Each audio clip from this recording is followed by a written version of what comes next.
So a very good morning, boys and girls, and welcome back to another video. Now recently in the comments section of the videos that I produce, I do read all of the comments, just unfortunately I don't have the time to get around to reply to them all, but something that stood out is image quality when it comes to Micro Four Thirds. So in today's video we're going to do something a little bit different. All of the photographs that I have printed and displayed in my house are photographs that I have taken on this very camera. And I'm quite happy with the photographs that I've taken and printed from this very camera and displayed around my house. Well, that's what we're going to do today. I have a trio of images, 3 images that I want to take. I want to take a photograph of the posts, and I want to take a photograph of either lighthouse down at the end of Spain Point. Because I've realised I don't actually have any photographs from this place displayed in my house, and it's one of my favourite places. So today we're going to go for a walk down the beach, take 3 photographs, go home and edit the photographs together, and then we're going to print them and display them in my house. I have a very big wall that needs something filling on it, so let's go for it.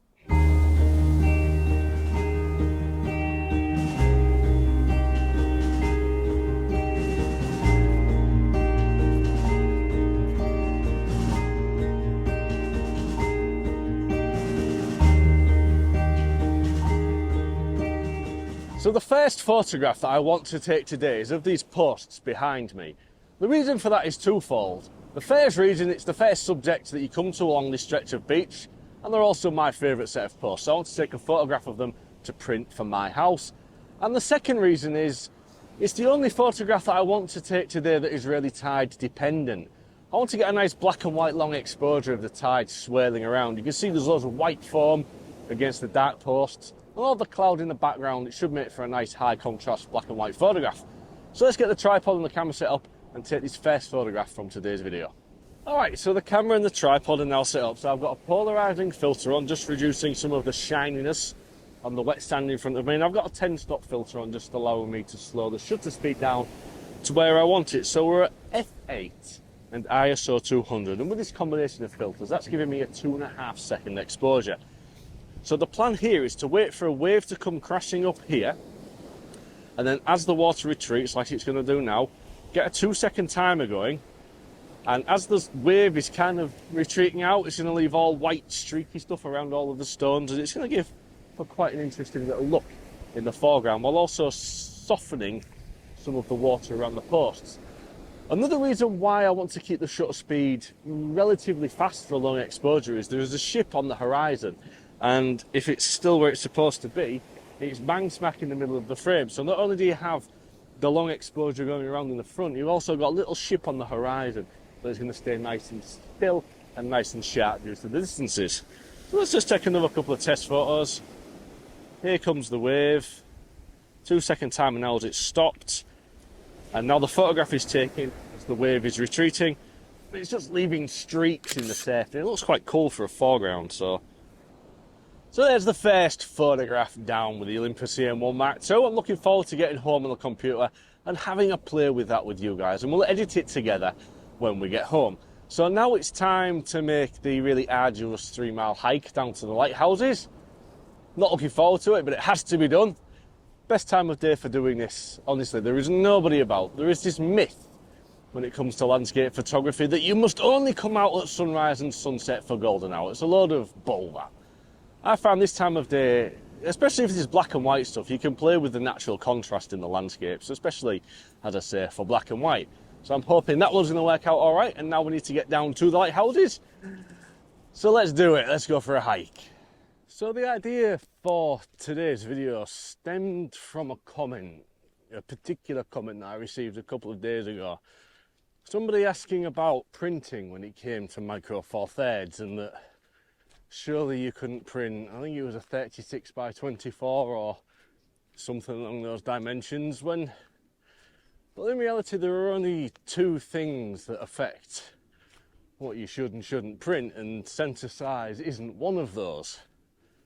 At the end of the day, when it comes to printing your images, resolution and viewing distance are the 2 things that you should really take into consideration, isn't it? You could print a billboard sign with a photo taken from an iPhone. if you really wanted to, because, well, of the viewing distance, people aren't 6 inches away from the billboard looking at it, are they? They're driving by in their car at a couple of 100 metres away. So resolution doesn't really come into play there. You just need some big pixels that people can see from far off. And the same could be said for what's probably the most common print sizes, 8x10s and 12x8s or 12x10s, and well, that's the route I'm going down today. I'm going to print a couple of 10x8 photographs, roughly an A4 sheet of paper, for people to look at in my house a few inches away from the image. And 20 million pixels should be enough to give some rather nice information on the picture, detail, resolution. It's more about the viewing distance and the resolution of the image than the sensor size that the photo was taken on. So yes, you can print with Micro Four Thirds. Well, that was a walk. So something that I often do around this time of year is, well, pretty much since I've picked up a camera, is come down to this spot at Spain Point at this time of year, because it tends to be the last time that I'm going to come down here for the year, and I always just come and sit and chill out on this wall and just look out over the River Humber. It's a nice quiet spot. It's just one of them places that I just come and find a little bit of solitude and just spend a little time by myself, just looking out and just enjoying the place that I am, despite the walk being as horrendous as it is. So we're now down at the lighthouses anyway, so I'm just going to sit and chill out here for a little bit. I'm going to take a photograph that I've taken a couple of times before, only this time there is no tide in, and I'll explain the photograph to you in a second and why I want to take it. Yeah, it's just a nice little place just to sit and chill out. Just one last time this year. I won't be back until spring, so yeah, just enjoy it for what it is while I'm here. So I've got the tripod set up with the camera on top of it now. There is the low light at Spain Point just out on the sand just behind where you are, but there is a little bit of wetting reflection left. There's some standing water on top of the sand, and we're getting just a little tiny reflection of the lighthouse in that. Normally for a photograph like this I'd throw a polarizing filter on and just cut straight through that, but I thought, well, actually we'll leave the reflection there and it just kind of mirrors the bottom half of the old lighthouse. So let me bring you around here, I'll show you the composition and I'll explain a little bit better when you can actually see what's going on, but yeah, I think this one might work alright. So my thinking here for this photograph is, well, first of all, the reflection in the water. I think that adds a cool little element to this photograph, and like I say, normally I will cut through that, but today I think we're just going to leave that in place. So I've got the camera set up in a vertical orientation so we can get all of the lighthouse, the sky, but most importantly, a little bit of this rock wall here that zigzags its way around. I always find that makes for a really fun little foreground, but because of where the light is now, the sun is directly behind where the photograph is, so we're getting some light and some shadow play in the foreground and as well as against the lighthouse. So let's come round there and take this photograph. So we're about ready to take this photograph now, but there's one extra thing that I've done here with this camera, is I've thrown the monochrome colour profile on it. It's not going to directly affect the raw file that is produced, but it gives me an idea of the final image. So as I'm looking through the viewfinder and composing this, I can start thinking about where I'm going to dodge and bend and add contrast and remove contrast, bring highlights down, lift shadows up. As I'm looking through the viewfinder, I can start thinking about all of that when I get home. So when I see the photograph on the computer, I already kind of have an idea of what I want to do. There's some shadow areas on the sand down there. I probably want to crunch those down a little bit. The top of the lighthouse is quite dark. That is where there is now a water tank, I believe, but that's quite dark, so I would imagine I would maybe drop that down a little bit and also add a little bit of exposure to the right hand side of the lighthouse where the sun is catching, and just create a little bit of dodging and burning and highlight and shadow play. And looking at the picture through the camera with the monochrome profile on, because that's where we're going to end up, it really just kind of helps the thought process when it comes to this. Anyway, so let's take the photograph. So we're at f5.6, 1/1000th of a second, and ISO 200, and I've focused on the pointy sticky out bit, the zigzag bit of the wall. That's roughly halfway through this image, maybe a little bit maybe around a third of the way through the image as it actually happens, and that should give us some nice depth of field and hopefully sharpness front to back. So going ahead, 2-second timer, here's that photograph taken. So that's 2 of the 3 photographs now taken. We've done a landscape, long exposure of the posts, and we've done a portrait photograph of the lighthouse. So that kind of begs the question, do we have 2 landscape and 1 portrait, or 2 portrait and 1 landscape? Well, I'm kind of thinking of 2 portrait photos and a landscape photo in the middle, which means this lighthouse photo that we're about to take, well, it needs to be in a landscape orientation. And I also need to think about whether I want sand or the grass in the photograph. And I've not quite yet made up my mind. I'm leaning more towards the sand because there are some really cool posts just to the side of the berm that you can get over to and use as a foreground interest. But you also lose some of the lighthouse behind the berm. This is an interesting thought process that I now have to figure out, but I think I'm leaning more towards the sand. Plus the wind's coming off the Humber, so it may be a little bit more fun to be at the other side. So yeah, let's do sand. Let's go over to the other side of the berm and take 1 more photograph before we go home and edit them. So here we are. I made it to the beach, and just as I expected, the posts are all still there. They haven't been covered by the sand. The sand on this beach shifts around a lot. Sometimes you'll come down and all of these posts will be visible. Sometimes you'll have a few inches of the tops visible. It really is kind of potluck as to what the sand has done since the last time I was here. But I think we're in luck because the posts are all visible. Now, the sun is directly behind you, which means we have to pay some real attention to shadows here. So I've angled the camera off maybe 45 degrees from where the shadows are, so you have the shadows in the photograph. You could have got the posts square on with the shadows behind them, but I felt it might lose something if we lost the shadows. So we're trying to include the shadows and a lot of negative space behind the lighthouse. So I'll bring you a little bit closer to the camera and I'll show you the composition that I've chosen for this final photograph. So I've got things where I want them now, and in terms of the posts that are going to be included in this one down here with the rope is right on the extreme left edge of the frame, and we're pretty much down to that concrete off on the right hand side. I'm not overly in love with that, but there isn't really any way of taking this photograph without including it. So we have this post with the rope on all the way down to the posts in front of the concrete, and I've put the lighthouse bang smack in the middle of the picture on the top rule of thirds point. We're breaking some composition rules here, but I don't care. It's my photograph for my house. So in terms of the look, we're still black and white. I've still got the monochrome profile on. I've adjusted an S-curve ever so slightly just to help me visualise things. So I've gone +2 on the shadows, +2 on the highlights and -2 on the shadows. And it just helps me visualise this with a little bit more contrast, like what I'm going to add on the computer. Like I said earlier on, this doesn't really affect the final raw file. It's just a visual aid for myself. So in terms of shooting settings, we're at f5.6, which should give us front to back sharpness here, a 2500th of a second, and ISO 200. And using a 2-second timer, there is the final photograph taken. So now it's time to go home, throw these on the computer, and let's edit them together and see how they turn out. So I've now made it back home, and it's time to start editing these photos for printing. So the first photograph that we're going to edit was the image of the posts. So let's have a look and see what we can do with it. So here's the photograph. So this is the texture down here that I was talking about earlier on.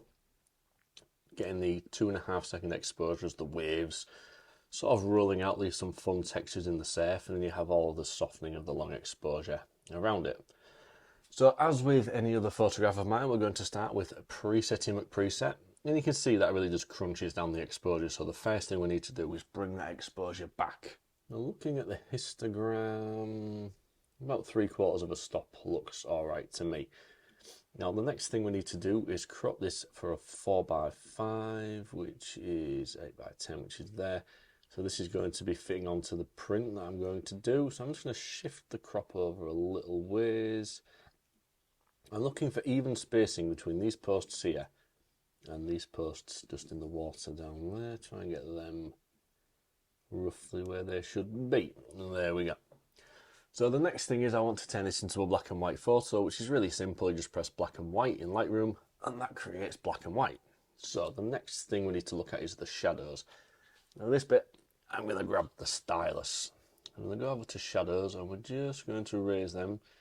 You see, raising the shadows to 100%, it really just pops through all of the detail in these posts. If we was to just crunch them back down again, you see you lose all of that. So if we just raise them up a little bit, 100%, there we go, we've got some texture there now. So the next thing I want to do is just bring back the highlights a little bit more so the sky has something to play with, but that didn't really do anything. So let's just crunch the whites back a little bit and see if that gives us some more. Not really, so we'll have to go to a mask, select the sky, and we're just going to bring the sky back a little bit. The sky is just a little bit too bright. A little bit of exposure. There we go. What happens if we throw some contrast in there? Oh, I like a bit of contrast in there, but not too much. And can we zap the highlights back anymore, just to bring back any more definition?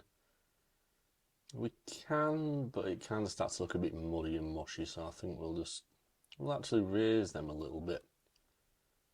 So there's the sky dealt with. Now the time to look at the foreground. You see where all these rocks are and everything? So if I go over to grab a new mask, which is the brush, and I'll put a little bit of exposure and some highlights in there, and I'm going to increase the brush size. I'm just going to start painting some exposure and some highlights down here, really just make it stand out, and I'm following the action of the waves. You see what I was doing with the pen there? I was going with the wave action, a little bit like drawing in a sense. I think we'll also throw a little bit of exposure and some highlights just around that area as well, to really make that pop off a little bit. I'm not too concerned about the area behind the posts, but I really just want to look at the area in front of the posts. So that's looking all right to me. What else can we do? Can we play with the luminosity? We could do, but there's not really a lot of colour in this photograph to begin with. It's mostly just blues. If we crunch the blues down, you can see what it does to the sky and a little bit of the surf. I'm assuming that's a reflection of the sky, possibly. Yeah, let's do that. Let's drag the blues all the way down. It just gives a little bit of contrast in the sky up there. Sharpening, I tend to turn the sharpening all the way down to around 10. Radius down, detail up, and then holding the option key, just slide the masking up so we have, oop, that's good. If you hold the option key down on the Mac, the white outline is the bit that it's sharpening, so it's not sharpening the whole image. So this preset has a vignette on, so what happens if we just crunch that back a little bit? There we go. So I'm somewhat happy with that. So let's get this into Photoshop and we'll start doing some next little bits to it. So here's the image loaded up into Photoshop. If I go back to the brush tool. So we're loaded up into Photoshop, so it's just time to do a little bit of cleaning up. So where's my heal tool? There it is. I'm going to start zooming around in this image. Boom. Let's start looking at some of these areas around here. Let's just clean some of these up around the edges. Basically, I'm just using a stylus just to draw onto the picture. It's a little bit like pen and paper, only it's digital. And there we go. Next thing I don't like is some of these posts behind here. You see how this post here is just obscured by the larger one? I don't like that. So we're going to try and make that go bye-bye using the heal tool. Nice on that. That should, there we go, that gets rid of that one. This next one I don't mind because it's in between the posts. It's kind of not obscured, but you see, same again here with this one. So I think we'll remove this one if we possibly can. Let's see if this will go. It kind of went, but it looks a little bit janky and there's still a bit left there. Let's just see if we can blend some of this in. Doesn't look quite so obvious. That dark patch there. Come on. There we go, not look too bad. Assuming if you zoom out, you're not really going to notice that too much. You can, but that's because we've been able to see where it was. But to anybody that's just seen this image for the first time, they're never going to ever spot that. Let's have a look. Do we like that post there? See, again, because that post there is somewhat obscured, we'll try and remove it. Let's just see what happens if we remove it, see how well that looks. I'm not too sure this one will work too well, though. And again, we're just colouring in like we're doing on pen and paper. These stylus things make this so much easier. It's gone, but it's left a couple of little funky bits of texture. So we've got to blend this in. If we zoom out now, there we go, see that's gone. Now, the other posts I don't mind because they're not obscured by any of the other posts, and you're not really going to know that there were some posts removed from that. So the next thing that I like to do is use this Lumenzia plugin. Now I select darks, which gives me a preview, so anything white is selected, and I like to crunch down to almost the darkest of the darks, which will give me 6. Let's go a bit darker than 6. There we go. So if I now press dodge and burn, and what I tend to do is make sure black is selected, so black overlays it, and let's go plonk like that with the paintbrush tool. And you can see just, especially in the bottom corner here where the sand is, you can see it just adds a little bit of contrast to it all. You can see on the post as well. Let's see if I zoom in. Let me show you what difference that would make on the posts. Never so subtle, but it just creates a little bit more contrast in that. I like to edit my photos with a fade to the midtones and the middle greys, and then I like to sort of crunch in on the contrast on the blacks. And next we'll go to layer, flatten image, and then we'll go to effects down here, add a stroke around 30 pixels, and then layer, flatten image, and that's that bit basically done. So let's move on to the next one. Alright, so that's the first photograph done. So the next photograph that we took today was the low light, and well, here it is. So let's look at editing this one. So as usual, preset is applied, and we're going to go straight in there to black and white. Now, if I zoom in on this, I think that horizon looks a little bit wonky. So I'm going to go for the 4x5 crop. Plonk the horizon on that line, and let's just have a look and see if we can level that horizon just a little bit. There we go, that looks a lot better. So the next thing we need to look at, I think the lighthouse looks a little bit off to me. So I think we may need to look at the vertical, so constrain crop, and let's just play with the verticals and see if we can't make that lighthouse stand up a little bit straighter. It was a little bit wonky to my eye, so there we go. So that's all that done. So let's start playing with some dodging and burning. So let's pick up the stylus again. Now let's get the histogram where we want it first. I kind of want that right in the middle up the top.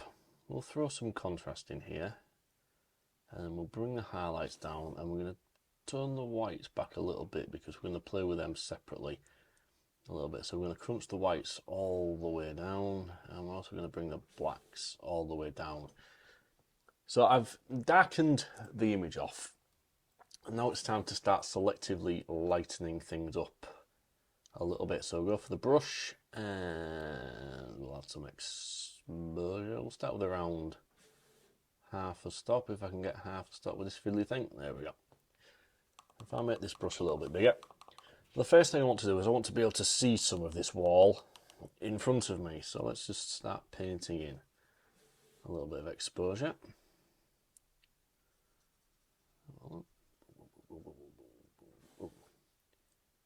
And bring up the shadows as well, and we'll be able to see what we're doing. Let's go back to this mask, and let's just start painting away a little bit more. Very careful with the edge. Oh, no, we've gone too far. See, we've got a bright halo there. Oh, we get another bright halo. Let's make the brush a bit smaller for the edge. There we are, happy with that. And then we'll add a new brush.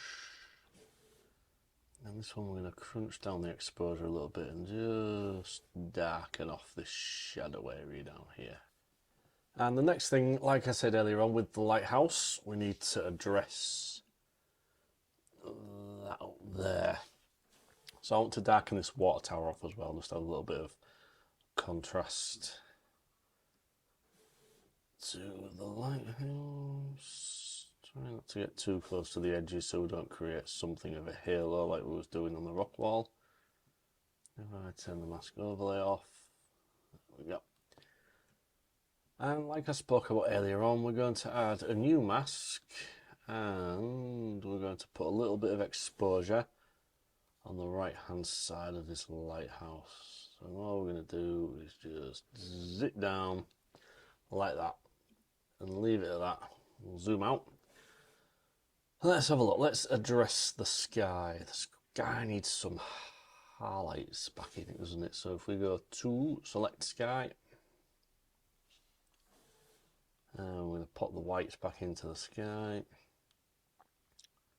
A little bit of exposure in there and some contrast. Less exposure than that, a little bit, and there we go. So again, I'm going to right click, we're going to edit in Adobe Photoshop 24. And let's just see what we can do in Photoshop with this image. Right, so the photo is now over in Photoshop. Let's make this brush a little bit bigger. First thing that's going to go is that white pebble there. That's the eraser tool. We've got the heal tool. Make the brush bigger again. First one's going to go is the white pebble. Right, is there anything else while we're zoomed out like this that we could make disappear? That one down there. Let's make this a bit bigger. We're just going to start tidying up bits of this beach. Here are some of these white stones. A little bit distracting, I think. Let's zoom right in. So I'll get rid of that one. A little bit of white there. Black gone. Let's get rid of those. Those are these little white ones. We're never going to get them all. I don't like that bit of bed dropping there. Let's get rid of that.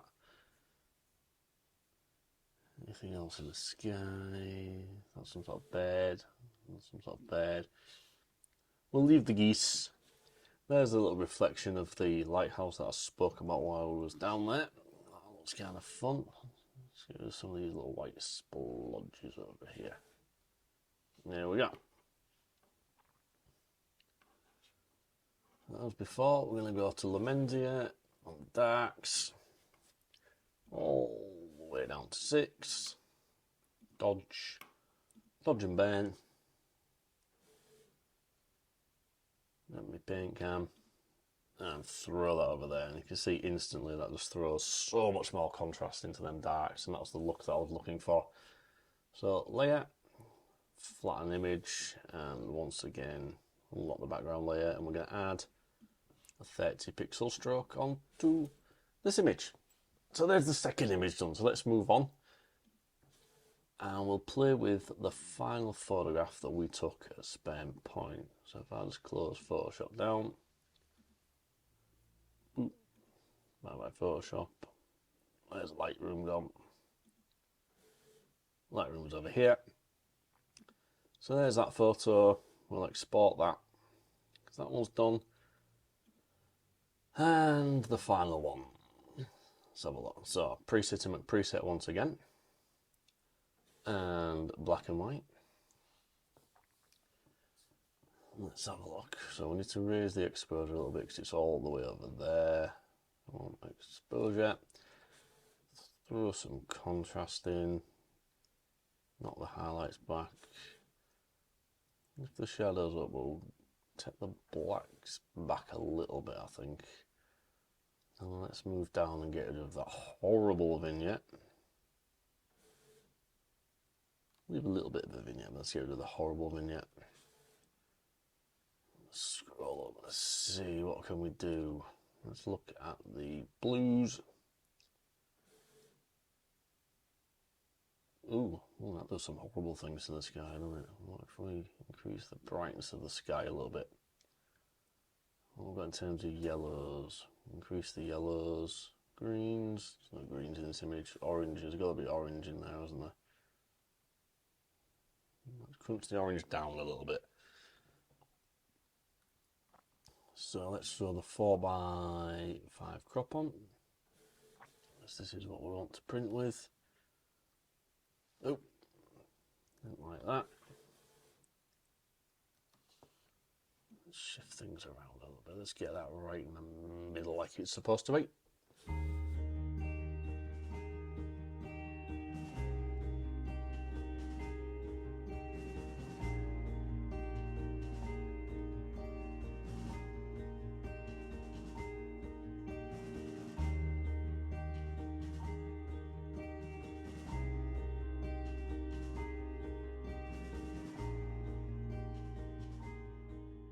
So, that's that part done.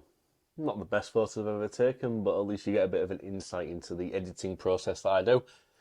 So the last thing is left is to print these off and hang them on my wall, which is something I will do in a couple of days once I can go out and get some photo frames. I had a look, I don't actually have any photo frames lying about, which is a bit of a shame, because I would like to have them on the wall this evening, but it is what it is. So if you have enjoyed today's video, please do give it a thumbs up and a comment, because it really does help the video and it brings new viewers to see my content. And if you liked it a bit more than that, there is a subscribe button below me. You can always press that and you see more nonsense from myself every single week. So until the next time, I'm going to love you and leave you and say peace and goodbye.